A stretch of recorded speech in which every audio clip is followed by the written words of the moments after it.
Hoje estamos todos aqui reunidos para celebrarmos uma data especial na vida de vocês, a tão esperada Bodas de Prata.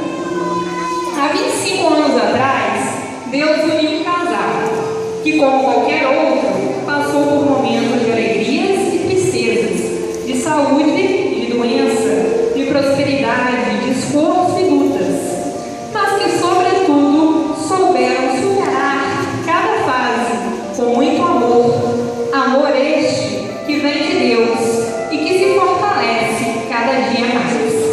Por isso, estamos nessa igreja, não somente para festejarmos a união dos filhos de Deus, mas primeiramente para agradecermos a Ele que esteve e sempre estará presente na vida de vocês, abençoando, iluminando, santificando e guiando a longa estrada do casal, porque temos certeza que vocês juntos farão muitos outros anos, que será celebrado da mesma forma.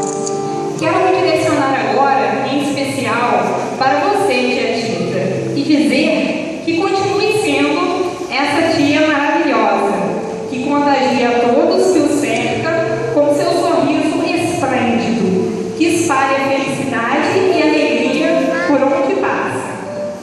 Tia Tita, quero que saiba que tenho um amor incondicional a ti e que guardo você no coração.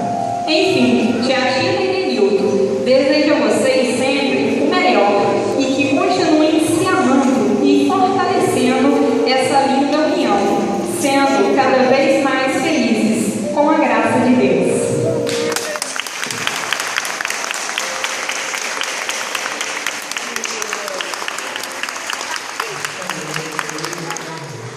Ele está no meio de nós.